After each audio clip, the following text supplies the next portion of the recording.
প্ৰথমতে সৰুকে আমাৰ ঘৰৰ ওচৰতে খেল হৈছিল তাৰ পৰা মই ষ্টাৰ্ট কৰিলোঁ মানিলোঁ আমাৰ লোকেল কোচে মোক স্পট কৰিলে তাৰ পৰা মই প্ৰেক্টিছ ষ্টাৰ্ট কৰিলোঁ এটাই মোৰ সপোন যে মোৰ ইণ্ডিয়াৰ হৈ টেষ্ট ক্ৰিকেট খেলিব মোৰ বহুত ইচ্ছা যেতিয়া কাইলৈ বেটিং কৰিব গৈছিলোঁ এনেকুৱা একো ভাবি যোৱা নাছিলোঁ যে 6 মাৰিম বা 100 মাৰিম বাছ বলটো চাইছিলোঁ আৰু ৰিয়েক্ট কৰিব ট্ৰাই কৰিছিলোঁ আৰু ভগৱানৰ কৃপাত 100টো আহি গ'ল কালি মোৰ সৈতে এতিয়া উপস্থিত আছে তিনিজন বিশেষ যুৱক আৰু ইয়াৰ এজন হৈছে আমাৰ ভাৰতৰ ভৱিষ্যত হয়তো এদিন ভাৰতৰ বাবে সপোন আৰু ভাৰতক নেতৃত্ব দিব পাৰে আৰু অসম ক্ৰিকেটৰ বৰ্তমান নৱতম চাঞ্চল্য অসম ৰঞ্জী ক্ৰিকেট দলৰ অধিনায়ক ডেনিছ দাস সকলোৱে জানে সামাজিক মাধ্যমত ইতিমধ্যে তীব্ৰ চৰ্চা আৰু যি প্ৰদৰ্শন কৰিলে 43টা বলত 41টা বলত চেঞ্চুৰী আৰু 10টাকৈ হয়তো ছিক্সাৰ ডেনিছ দাস অসম ৰঞ্জী দলৰ অধিনায়ক বৰপেটাৰ সন্তান কোনে কয় যে অসমীয়া ক্ৰিকেট খেলিব নাজানে ডেনিছ অভিনন্দন জনাইছোঁ তোমাক লৈ চৰ্চা চলি আছে বৰপেটাৰ এখন সৰু ক্ষেত্ৰৰ পৰা ৰাষ্ট্ৰীয় পৰ্যায়লৈ আৰু এতিয়া যি তোমাক চেঞ্চুৰী APLত কেনেকুৱা অনুভৱ আৰু কিমান এই কষ্ট সন্দৰ্ভত কি ক'বা প্ৰথমতে বহুত বহুত ধন্যবাদ আপোনালোকক হয় মই 10 বছৰৰ পৰা ষ্টাৰ্ট কৰিছোঁ মোৰ নিজৰ খেল তাতে বৰপেটাতে প্ৰথমতে সৰুকে আমাৰ ঘৰৰ ওচৰতে খেল হৈছিল তাৰ পৰা মই ষ্টাৰ্ট কৰিলোঁ মানিলোঁ আমাৰ লোকেল কোচে মোক স্পট কৰিলে তাৰ পৰা মই প্ৰেক্টিছ ষ্টাৰ্ট কৰিলোঁ আৰু বহুত চবৰে বহুত মানে মোৰ পিছত ছাপোৰ্ট আছে চবে বহুত কষ্ট কৰিছে মোৰ ওপৰত যিকাৰণে আজি যিখিনি আছোঁ সিহঁতকে মই একচুৱেলি ডেডিকেট কৰিব বিচাৰোঁ ডেনিছৰ প্ৰশিক্ষক মনোজ বায়ন ইয়াত আছে মোৰ সৈতে APL দলৰ বৰপেটা ব্ৰেভছৰ ফিল্ডিং প্ৰশিক্ষক পৰাগ বৰ্মনো আছে কথা পাতিম তেওঁলোকৰ সৈতে আৱেগিক কিছু হৈছোঁ কাৰণ ডেনিছৰ দৰে প্ৰতিভাশালী খেলুৱৈৰ ওচৰত এনেদৰে পোৱাটো সৌভাগ্য বুলি ভাবিছোঁ তোমাৰ পৰিয়ালৰ সন্দৰ্ভত কি ক'বা আৰু তাৰ বৰপেটাৰ এই ক্ষেত্ৰৰ পৰা অসম ৰঞ্জী দললৈ আৰু এতিয়া দুলীপ ট্ৰফি লৈ যাবা কিমান প্ৰত্যাহ্বান হয় বহুত বহুত মই প্ৰাউড নিজৰ মা দেউতাৰ কাৰণে যে আৰু মোৰ মা দেউতা মানে কি সৰু সৰু বস্তুটো বহুত মানে টেক কেয়াৰ কৰে মোৰ যেনেকুৱা খানা পিনা হওক বা মই কিমান টাইম শুওঁ বা কি খাব লাগে কি খাব নালাগে মা দেউতা বহুত মানে এইটোৰ ওপৰত বহুত কেয়াৰ কৰে আৰু তাৰ পৰা এতিয়া হয় আপুনি যেতিয়া যেনেকৈ ক'লে দুলীপ ট্ৰফিৰ কাৰণে আজি গৈ আছোঁ প্ৰিপেয়াৰ আছোঁ মেণ্টেলি প্ৰিপেয়াৰ আছোঁ আৰু তাত যদি চান্স পাওঁ খেলিব নিজৰ যিমান আছে 100% দিব চেষ্টা কৰিম কিমান বছৰ বয়সৰ পৰা ক্ৰিকেটৰ সৈতে জড়িত নিজৰ মোৰ যেতিয়া 10 বছৰ আছিল তেতিয়াৰ পৰা মই ষ্টাৰ্ট কৰিছোঁ প্ৰেক্টিছ দুলীপ ট্ৰফি তাত ভাৰতীয় দলৰ বহুতো খেলুৱৈ বৈভৱ সূৰ্যবংশীকে আদি কৰি হয়তো বহু কেইজনে খেলিব তাত কাৰ সান্নিধ্যত খেলাৰ এইবাৰ সুযোগ পোৱা যাব ভাৰতৰ সবাতোকৈ এখন গৌৰৱময় ট্ৰফি দুলীপ ট্ৰফি হয় তাত আমাৰ কেপ্টেইন হ'ল ঈশান কিষাণ ইষ্ট জোন টীমৰ হয় বহুত ডাঙৰ ডাঙৰ প্লেয়াৰ আছে তাত মহম্মদ শামী আছে ঈশান কিষাণ আমাৰ কেপ্টেইন সূৰ্যবংশী আছে বহুত ডাঙৰ চান্স এটা যদি তাতে খেলিব পাওঁ যেনেকৈ মই ক'লোঁ চান্স যদি পাওঁ খেলিব প্লেয়িং 11ত নিজৰ যিমান 100% দিব চেষ্টা কৰিম আৰু বহুত ডাঙৰ এটা এক্সপিৰিয়েঞ্চো হ'ব মনত পুহি ৰখা সপোন সন্মুখত IPL আছে বয়স কম ভাৰতীয় দলত আমাৰ অসমীয়াই যে খেলিব পাৰে সেয়া ইতিমধ্যে ৰিয়ান পৰাগ আবু নাছিমৰ দৰে প্ৰতিভাশালী খেলুৱৈয়ে প্ৰমাণ কৰি দিছে ডেনিছৰ কি সপোন আছে মোৰ ফাৰ্ষ্ট এণ্ড ফৰমষ্ট এটাই মোৰ সপোন যে মোৰ ইণ্ডিয়াৰ হৈ টেষ্ট ক্ৰিকেট খেলিব মোৰ বহুত ইচ্ছা আৰু মোৰ কাম হ'ল মোৰ বেটিং কৰা মোৰ কাম হ'ল খেল খেলা তো মই সেইখিনি সেই তাতে মই ফ'কাছ কৰি থাকিম আৰু সমানে বলিঙো কৰা হয় মই বলিঙো কৰোঁ মিডিয়াম ফাষ্ট কৰোঁ আৰু মিডিয়াম ফাষ্টে কৰোঁ আৰু ইমান কম বয়সত অসম ৰঞ্জী দলৰ অধিনায়কৰ বাব ল'ব লগা হৈছে ৰিয়ান পৰাগ ৰাষ্ট্ৰীয় দললৈ গুচি গ'ল সেয়া কিমান প্ৰত্যাহ্বান আছিল আৰু নিজৰ এই প্ৰাপ্তি সন্দৰ্ভত সুখৰ কেনেকুৱা অনুভৱ বহুত আসাম ক্ৰিকেটকো মই বহুত বহুত ধন্যবাদ জ্ঞাপন কৰিব খোজোঁ যে মোক ভাবিছে যে মই কেপেবল হয় মোক এটা ৰঞ্জী টীম লিড কৰা মোক চান্স দিছে 2 বছৰ আগতে মই এতিয়া 2 বছৰ হ'ল মোৰ লিড কৰা ৰঞ্জী ট্ৰফি টীম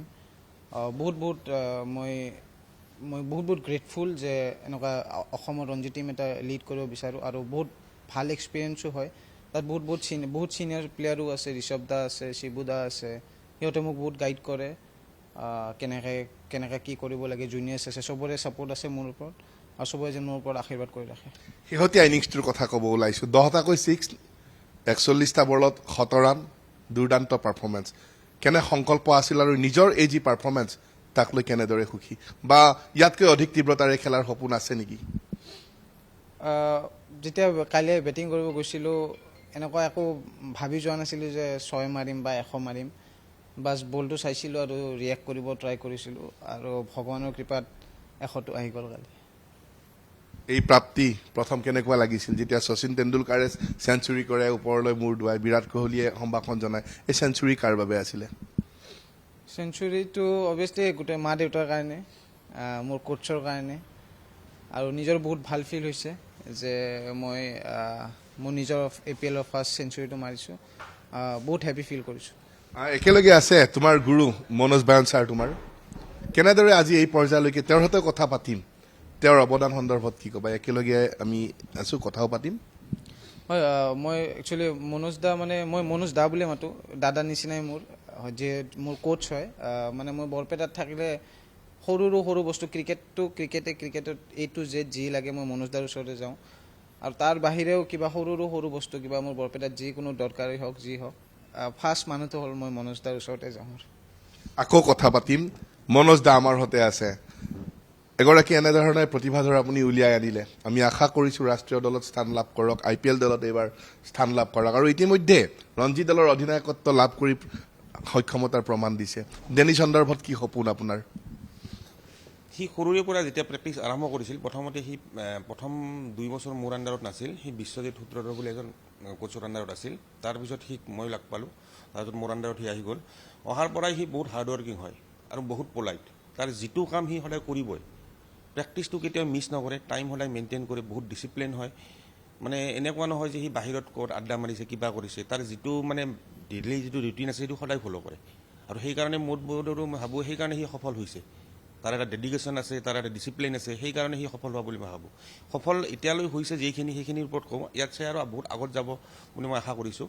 ভৱিষ্যতত সি যেন ইণ্ডিয়া দলত চান্স পায়, সেইটোৱে মোৰো আশা বা বৰপেটাবাসীৰো আশা, আমাৰ বৰপেটা জিলা ক্ৰীড়ান্তৰো আশা, সিহঁতৰ মাক দেউতাকৰো আশা, তাৰো নিজৰ আশা। এই আশাটো যদি পূৰ্ণ হয় তেতিয়া মই সক্ষম হোৱা বুলি ভাবিম, আৰু তাক কোচিং দি মই সক্ষম হোৱা বুলি ভাবিম। ধন্যবাদ জনাইছোঁ, সদায় আশীৰ্বাদ ৰাখিব। আৰু পুনৰ উল্লেখ কৰিছোঁ যে বৰপেটাৰ দৰে এখন আদৰ্শ ক্ষেত্ৰ, কিন্তু য'ত সুবিধা কম, তেনে ক্ষেত্ৰৰ পৰা এতিয়া ৰাষ্ট্ৰীয় পৰ্যায়লৈ জিলিকিছে। ডেনিছৰ সৈতে আকৌ কথা পাতিম, কিন্তু ইয়াৰ লগতে আছে বজালীৰ এজন সন্তান, বৰপেটা ব্ৰেভছৰ ফিল্ডিং কোচ পৰাগ বৰ্মন। আমি সদায় পাঠশালাত দেখোঁ, বজালী উচ্চতৰ মাধ্যমিক বিদ্যালয় খেলপথাৰত অকলেই তেখেতে ক্ৰীড়া প্ৰশিক্ষণ দিয়ে, ক্ৰিকেট প্ৰশিক্ষণ দিয়ে। আজি ডেনিছৰ ওচৰলৈ লৈ আহিছে। পৰাগ, কেনেকুৱা চলিছে, কি সপোন আছে? আজি বিশেষকৈ ডেনিছৰ কথা পাতিছোঁ। ডেনিছ সন্দৰ্ভত কি সপোন তোমাৰ? সঁচাকৈ ডেনিছকলৈ আমাৰ বহুত আশা আছে, কাৰণ ৰিয়ান খেলিছে ইণ্ডিয়া, আৰু ডেনিছে খেলাটো আমি বিচাৰোঁ। সেইটো কাৰণে ডেনিছলৈ আমাৰ বহুতেই আশা, যাতে ডেনিছ ইণ্ডিয়া খেলক। সেয়ে আমাৰ তাৰলৈ বহুত মানে ধন্যবাদ, আৰু সি যাতে খেলক। একেলগে পৰাগ জড়িত হৈ আছা, এই ফিল্ডিঙৰ প্ৰশিক্ষণো দি আছা, এই গোটেই দলটোলৈ বা ডেনিছৰ সান্নিধ্য কেনেকুৱা ধৰণৰ বা কিমান কষ্ট কৰে ডেনিছে? ডেনিছ সঁচাকৈ বহুত পলাইট, তেওঁৰ মনোজদা কৈছে, আৰু সি বহুত কষ্ট কৰে। দেখিছোঁ সি মানে এটা ৰুটিনত চলে, সি খোৱা তাৰপিছত তাৰ কেনেকুৱা কি আপ টু যিটো ৰুটিন, সি ৰুটিনটো ফ'ল' কৰে, আৰু সেইটো কাৰণে আজি সেইখিনি ষ্টেজ সি পাবলৈ সক্ষম হৈছে। আৰু মই তেনেকুৱা আকৌ যিবোৰ নতুন প্ৰজন্ম আহি আছে, তেওঁলোকক এটা কথাই ক'ম, মোবাইলৰ পৰা দূৰত থাকক। মোবাইলৰ পৰা যেতিয়া দূৰত থাকিব, তেতিয়াহ'লে মানে বহুত বস্তুখিনিৰ পৰা হ'ব। আৰু সেইটো কথাই ক'ম, ডেনিছে সেইটোৰ পৰা বহুত দূৰত থাকে। আৰু মেইন কথা, ডেনিছৰ এটা বস্তু ভাল, সি ছ'চিয়েল মিডিয়াত নাথাকে, সি ছ'চিয়েল মিডিয়াৰ পৰা বহুত দূৰত থাকে। চ' সেইকাৰণে সি ফ'কাছ অকল ক্ৰিকেটতে কৰি আছে। চ' সেইটো, আৰু মষ্টলি আৰু এটা কথা মই ক'ম, যিখন আমাৰ এতিয়া অসমত APL হৈ আছে, তাৰ কাৰণে আমি অসম ক্ৰিকেটক বহুত ধন্যবাদ দিছোঁ। কাৰণ যিবোৰ আমাৰ অসমত লুকাই থকা প্ৰতিভাবোৰ আজি অসম ক্ৰিকেটে পাই আছে। চ' আমাৰ অসম ক্ৰিকেটৰো লাভ হ'ব, আৰু যিবোৰ প্লেয়াৰ আজি মানে চিনত নাছিলে, সেইবোৰ প্লেয়াৰৰ কাৰণে ভাল হ'ব। ধন্যবাদ জনাইছোঁ পৰাগ বৰ্মনক। আৰু ডেনিছক আজি লগ পাই দিয়াত বিশেষভাৱে সহায় কৰিলে প্ৰথম চিনাকি। পৰাগো প্ৰতিভাৱান, মই পূৰ্বে উল্লেখ কৰিছোঁ, নিজৰ কষ্টৰ বলত, নিজৰ একাগ্ৰতাৰ বলত আজি এনেদৰে স্থান লাভ কৰিছে। ডেনিছলৈ কেইটামান প্ৰশ্ন। তোমাৰ আদৰ্শ খেলুৱৈ কোন? আজিংক্য ৰাহানে, মই সৰুৰ পৰাই মই আইডল হয়। তেওঁৰ যিটো এটিটিউড ফিল্ডত, মোক বহুত ভাল লাগে সেই এটিটিউডটো। বিৰাট কোহলি, শচীন তেণ্ডুলকাৰ? হয়, সিহঁতে গ্ৰেট হয়। মোৰ বেটিং বহুত ভাল লাগে, বাট মানে ক'লোঁ যে গোটেইখিনি চালে মোৰ ভাল লাগে আজিংক্য ৰাহানেক।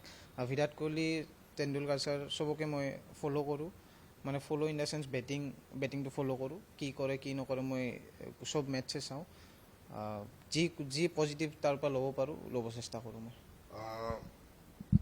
ইয়াৰ পৰা দুলীপ ট্ৰফিলৈ আজি যি যোৱা হ'ব তাত সেই সফলতাৰ পিছত আকৌ ৰঞ্জী ট্ৰফিত মনোনিৱেশ কৰা হ'ব। হয়, দুলীপ ট্ৰফিৰ পিছত আকৌ ৰঞ্জী ট্ৰফি আছে অক্টোবৰৰ পৰা, তাতো দেন দুলীপ ট্ৰফিৰ পিছত আমাৰ ৰঞ্জী ট্ৰফি কেম্প আছে, কেম্পৰ পিছত ৰঞ্জী ট্ৰফি টীম দিব, তাৰপিছত আমাৰ মেটচে ষ্টাৰ্ট হ'ব ৰঞ্জী ট্ৰফি। IPLত দেখা পোৱাৰ সম্ভাৱনা আছে ডেনিছক? এতিয়া মই আগতেও কৈছোঁ যে মোৰ কাম হ'ল মোৰ বেটিং কৰা, খেলত ফ'কাছ কৰা, মই নিজৰ খেলত বেটিং কৰি আছোঁ, যদি চিলেক্টাৰ্ছে ভাল পাইছে মোৰ বেটিং মোক পিক কৰিব, নহ'লে মই আৰু কষ্ট কৰি যাম।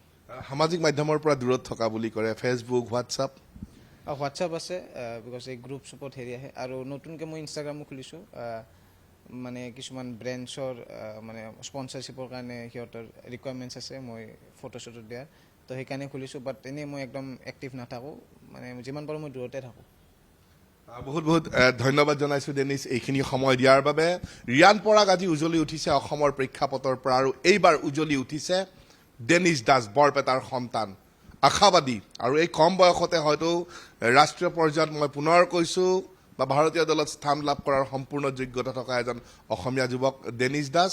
দুলীপ ট্ৰফিলৈ যাত্ৰা কৰিব আজি, অভিনন্দন জনাইছোঁ NKTV তৰফৰ পৰা, আৰু এক উজ্জ্বল ভৱিষ্যত আৰু অসমবাসী বা ভাৰতে যাতে এজন এনেধৰণৰ সম্পদ আমি প্ৰতিষ্ঠিতভাৱে লাভ কৰোঁ। পুনৰ শুভকামনাৰে মনোজ দা পৰাগক ধন্যবাদ জনাই ভিডিঅ' জাৰ্নেলিষ্ট প্ৰণৱ কুমাৰ দাসৰ সৈতে মই ৰাণা ডেকা, NKTV+।